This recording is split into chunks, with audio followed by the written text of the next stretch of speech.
let me show you the tuning of an AM5 motherboard to get best scores in DaVinci Resolve, at least with the Puget Bench for DaVinci Resolve.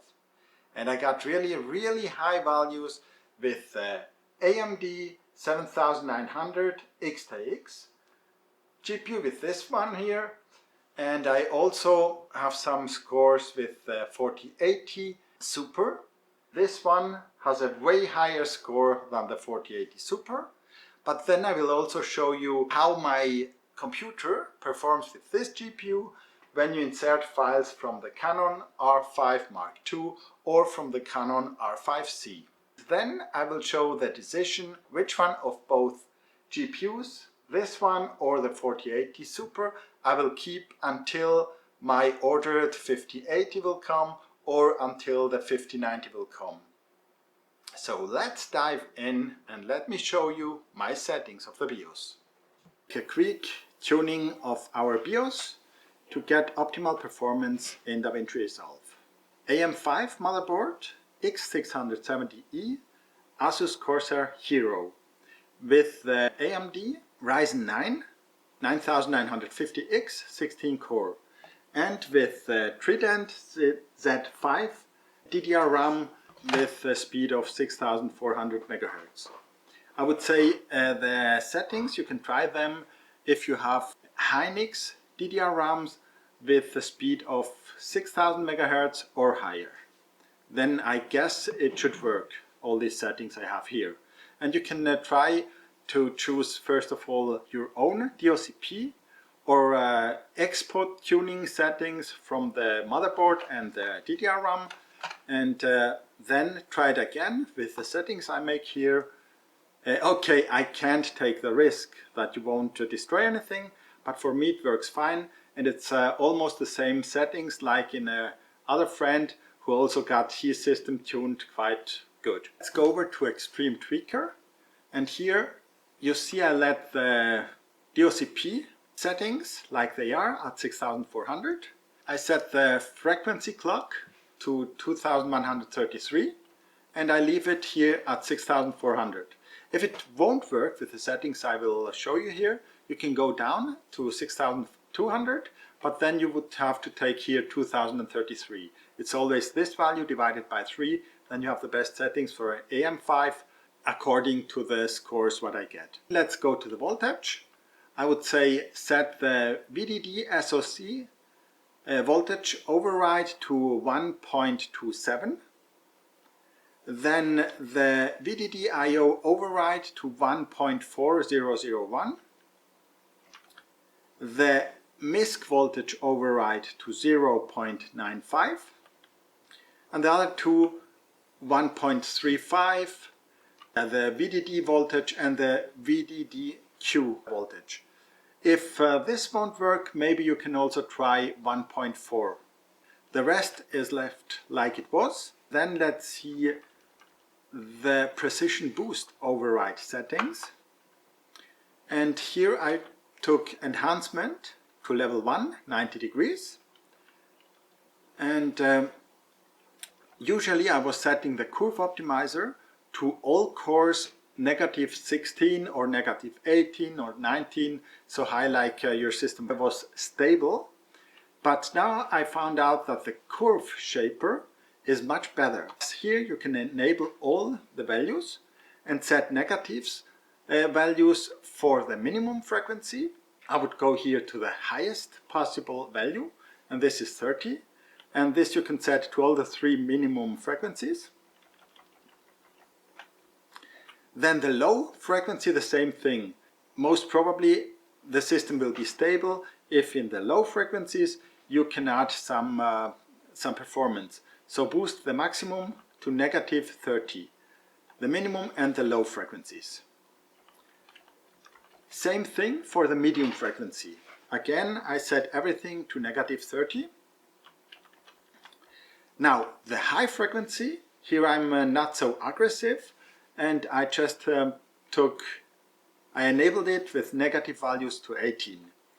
You can also try if your system is stable with higher values, so maybe -20, 22. After the high frequencies, you can also set the maximum frequencies. Here I wouldn't be so aggressive and go down maybe to 12 or to 14, just you can try it. But I would say everything in the high frequencies to negative 18 and the maximum frequency to negative 12. This will help and get a nice boost for your system. Now let's go out of the precision boost overdrive settings and let's see my DRAM timing control. And here, like you see, I went a little bit down. The original was 32, 39, 39 and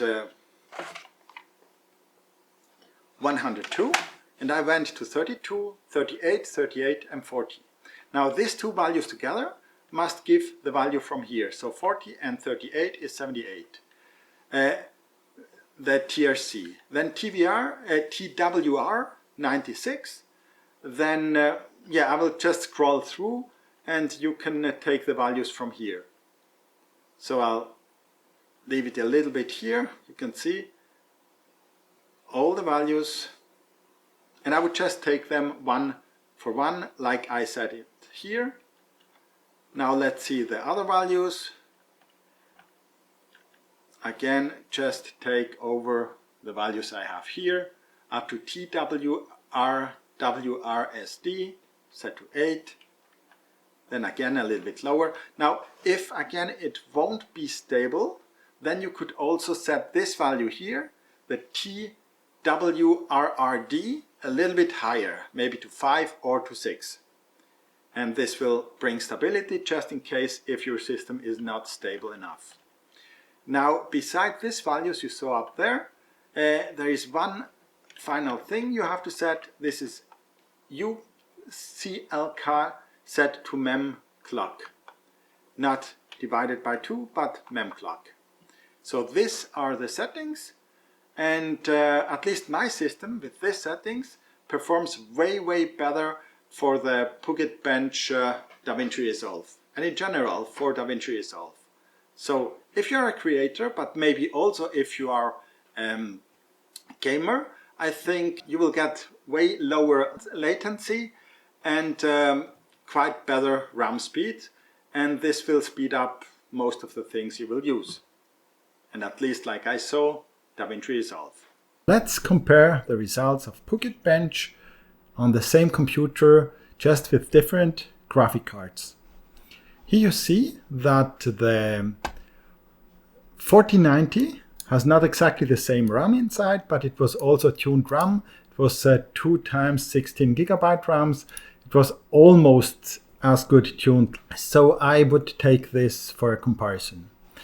You see here overall score, the AMD 7900 XTX destroys in the score both the 4090 and the 4080 Super on the same PC. With my tunings, I guess you will be very similar in the score. I haven't tuned anything in the graphic card. Everything is only set in the BIOS for the RAM and the CPU. What we can see is that the fusion score of the 7900 XTX destroys completely the 4080 Super and also the 4090 RTX. The GPU effects are similar between the 7900 XTX and the 4080 Super, but in the GPU effects, the 4090 is just much better than the other two. The raw score looks like it is better with the AMD over the 4080 Super and the 4090, which are very similar. The interframe score is everywhere similar, just a little bit better with the 4090, but the long op score is better on the AMD side. Now we can enter the scores just to compare also the absolute values. And here you see that not everywhere in the long op AMD is better, but overall it is better. I mean, here 317 against 183, here 151 against 112. Okay, here the 4090 is better. You can see it yourself. the values what you are interested in. From this course, you can also realize that it's absolutely depending what files you have. So if you have the one file, you will be much faster with the AMD. And if you have another file, you will be much faster with the NVIDIA 4080 or 4090. The reason why I can't keep my super good valued AMD 7900 XTX. And the reason is that the file format I am using are from the CANON R5 II and from the CANON R5C. Here you see on yellow everything is 8K, and the left part from these files are RAW, while the right parts are non-RAW files. Here you see absolutely no problem. These are 4K files and non-RAW. So here timeline is in 4K and everything plays absolutely smooth and no problem. Now let's go over here to 8K. Here it looks like if it's also 24 FPS, but it's 8K and it starts to struggle. So let's go into the color management, and here again the same 8K files, and you see it's only 16, 19, it's not 24, so it struggles with the 4K timeline with 8K files and the AMD. Also here with the L6.2, it's always 422 10-bit, and it has problems when it is 8K, so not real time. And the 4080 makes here absolutely a good job. There you can play it real time. Now we are here at the 4K files. 4K is no problem. So if you shoot with 4K, maybe the AMD is the way to go, but non-4K, I would say it's not really a good solution if you work with CANON files. Let's go over to RAW files, and here you see absolutely garbage. 4K RAW, CANON RAW 12, it's not fast enough. You can't work with that. 13, 15, 16 FPS depending on the file format. Now let's go to the 5K, 6 FPS, 11 FPS, 9. It's not really nice to work with that, and it's not even the 8K. Now 5K 60, okay. Now we are at 8K 30 FPS, and again 1 FPS 0, 7, it's just not workable. And yeah, the big surprise was that the 4080 Super makes absolutely smooth playback, and the same thing is also with the file export. CANON RAW is just absolutely slow by exporting files from CANON. Other RAW files won't have any problem, but here, yeah, you just saw that CANON RAW is not playable. Now let's see the speed of the output. If we export data from CANON non-RAW,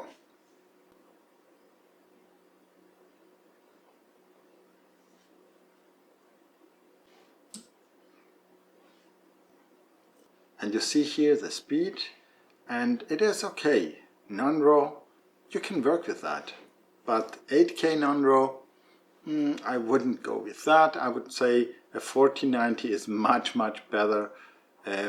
Yeah, because I was working always with the 4090, but now I sold it while I'm waiting for the 5080 and the 5090 to see which one I will keep. And I was a little bit disappointed with this point, because I thought also RAW files from the CANON would be easy peasy for my RTX, but it's not, and so it will be sold very soon. You saw the 8K was not so fast. Now 4K is fast, and depending on the format, here you see 130, 108 FPS. So okay, this format is only 36 FPS, but yeah, depending on the format, it can perform really good. Also with CANON, but only if you shoot 4K and not really RAW. Now I want to see what it does if we go over to RAW export. Not the big RAW, but just the 4K RAW.